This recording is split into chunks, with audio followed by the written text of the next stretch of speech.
Төреsuranov, мекеним Кыргызстан. Мухаммед Умар коомдук бирикмеси жана Китепкейчи дүкөнү тарабынан уюштурулган көркөм окуу сынагы үчүн. Салмуурбеков Алмазбек Дайырбекович.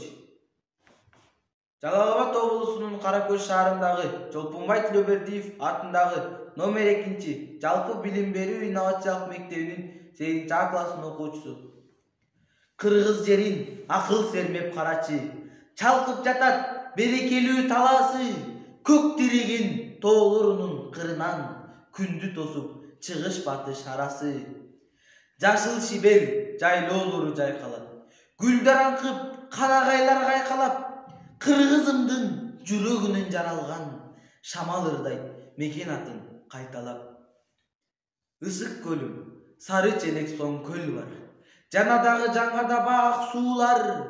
Айлуу түндө сереп салсаң жээгинен, сүзүп жүрүп сүйүк окшош аккуулар. Тоолор турат көктү тиктеп түркүктөй, чокулары канат керген бүркүттөй. Душман келсе баса кала тургансый, кындан кылыч чыгартканга үлгүртпөй.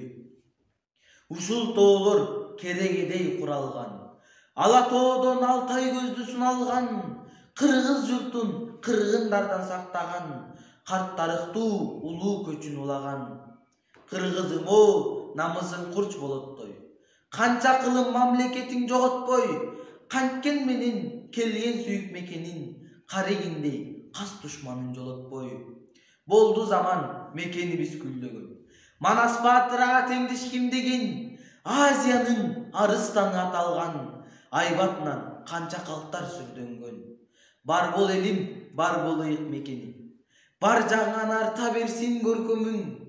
Жолуң шыдыр, кызыр болуп жолдошуң, бүгүнкүдөн кызык болсун эртеңиң.